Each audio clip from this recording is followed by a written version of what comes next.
I want to start the way I started the last two. I love FAU, and I love being here. And, 3 wins in a row is a blessing for our guys. You know, almost 3 double-digit wins in a row, but clearly a few rebounds and threes down the stretch. But I thought the guys overall handled the press and closed the game well. We had a bunch of different lineups, a bunch of guys that played below 20 minutes but still managed to get in double figures.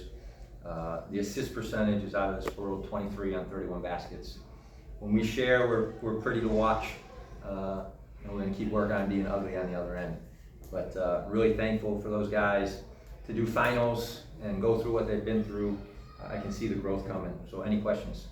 It seemed like right out of the gates there, you guys kind of shifted the usual look for the first 3 and kind of took some more time, attacked the basket. Was that kind of a culmination of the success you guys had attacking the basket over the past 2 games, or was that something you saw with Texas State? A little of both. I mean, that's a great question because it's a little of both. You see Matas was 5 of 8, had 13. Trey in 17 minutes, 7 and 9, had 18. So we thought they were 6'6", 6'7" on the front line, and specifically, if you get their starting center out, then you could really find some freedom. They ended up going into the backup big as much as we wanted. They went small, but we thought there was an advantage there. And early on, besides some missed free throws, Matas did take advantage.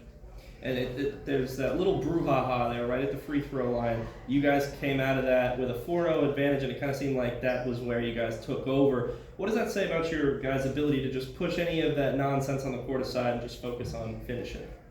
Yeah, I would like them to avoid the nonsense altogether. At the end of the day, toughness is what happens when there's a loose ball. Happens when the ball's in the air, you're going to hit and box out. Before the ref hands somebody a ball at the free throw line is not necessarily the moment. So I am glad for the way they responded after the huddle. There's probably 1 or 2 huddles today where I really confronted them. That was one of them. And so I'm thankful for that, but we should be mature enough to know that hitting when the ball is in the air is more important than doing stuff in that situation. I think it's safe to say that the last 3 games have been Trey Carroll's best career games. Just what does he bring to the table? I mean, he didn't even play more than 17 minutes tonight and had 18 points. Yeah, I think we're trying to figure out where we get to the point where both Trey and Matas had good games together. Last game it happened, and then this game it happened. Because if we can find that, you know, early on we would get these big leads in the season, and they would go small. And we were fighting between our small ball and our big ball lineup, and I feel like we're getting closer. So 2 games in a row, both guys, our curveball Trey, and then Matas when we're big, have gotten to double figures. And I said it last time, but Trey averaged 4 minutes a game, and I know he's a fan favorite. Everybody loves him. Looks like Aquaman. You know, I get the whole vibe.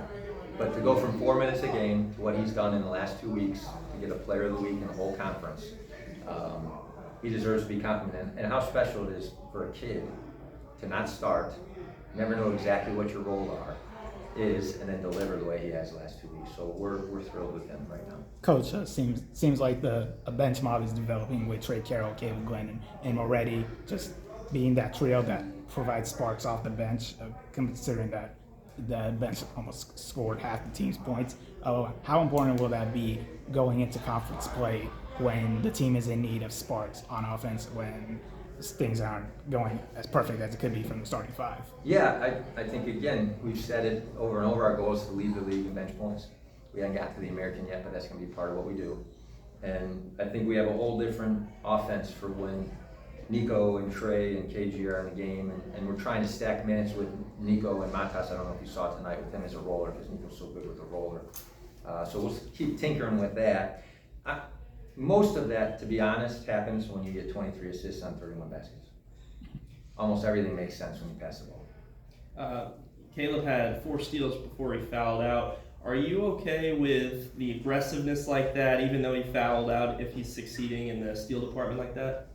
We're always okay with the aggressiveness. I thought that we lost the rebounding battle, which is bad for margin.